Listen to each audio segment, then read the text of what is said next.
지금 최근에 경제 상황이 너무 어려워져서 제가 현장에 계신 분들을 만날 때마다 참 죄송한 마음을 금할 길이 없습니다. 이 경제 상황에 대해서 보통은 세상 상황이 어려우니까 의례그랬거니라고 생각할 수도 있겠지만 사실 지금 우리가 겪고 있는 이 경제 위기나 특히 경제적 약자라고 할 수 있는 소상공인들의 어려움은 참 미안한 말씀이지만 정부의 실책의 결과라는 측면이 많습니다.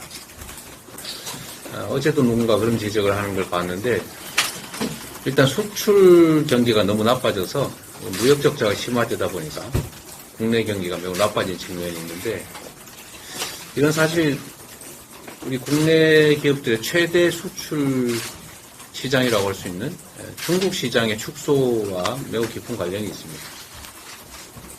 특히 이제 북방 영역에 시장이 위축되면서 대한민국 수출이 매우 악화되고 적자가 늘어난 것이 경제 악화의 큰 원인인데 사실은 이렇게까지 가지 않아도 될 상황을 정부에서 불필요하게 중국, 러시아를 과도하게 자극을 하면서 생긴 문제라는 측면이 있습니다. 즉 외교의 실패 결과가 경제 실패의 결과를 불러왔다라는 말씀을 드릴 수 있을 것 같습니다. 또 하나는 이제 정부의 시장에 대한 무지 또는 무관심이 또 한 원인입니다. 경기가 어려우면 이제 경기 침체로 피해를 보는 영역에 대해서 각별한 정부의 지원이 있어야 되는데 소위 서민 지원 예산을 대규모 삭감하는 것이 결국 소비를 줄이고 골목 상권을 악화시키는 한 원인이 됐습니다. 정부의 재정 역량을 강화해야 될 판에 소위 초부자 감세를 강행하면서 계속 정부의 재정 능력을 떨어뜨리고 정부의 재정 능력이 악화되니까 서민 지원 예산을 줄이고 그게 결국은 소비 여력을 떨어뜨려서 경제 악화를 불러왔다라는 또 하나의 정책 실패 아닌가 싶습니다. 그리고 직접적으로는 시장에 대한 정부의 역할과 책임을 정부가 인지하지 못하고 있는 것이 또 문제입니다. 그 대표적인 예가 지금 아마 여기 계신 소상공인 회장님들, 임원님들께서도 아실 부분인데 그게 이제 지역화폐 예산 감축이죠. 똑같은 소비라도 이게 유통 대기업의 매출이냐 아니면 지역 소상공인들의 매출이냐에 따라서 경제적 효율이 완전히 다릅니다. 지역 소상공인들은 매출이 늘어나면 그 수입으로 즉시 이제 소비를 할 수밖에 없는 상황이라 소비 승수 효과가 매우 높은데 유통 대기업들에게 매출이라고 하는 것은 그냥 축적되는 자본에 불과해지죠. 즉 자본의 순환이 속도가 떨어진다 그 말이죠. 또 한 가지 문제들은 이 지역 상권, 골목 상권의 소상공인들이 가지고 있는 현재 문제에 대해서 매우 무관심하다는 점입니다.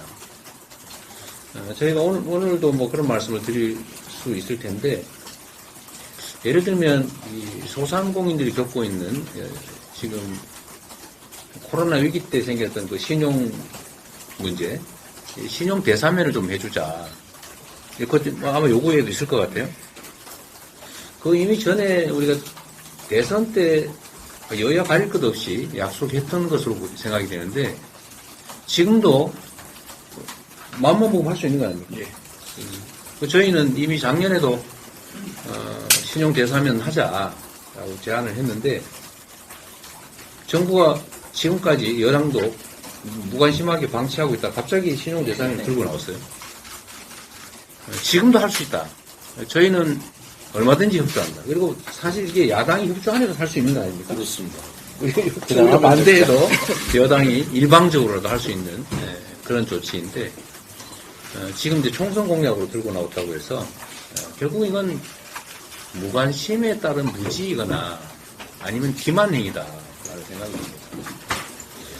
오늘도 많은 제안들이 있겠지만 저는 정치가 이렇게 국민들의 삶을 놓고 소위 민생 문제를 놓고 정치적 책략의 차원에서 접근하고 국민을 속여서는 안 된다고 생각합니다.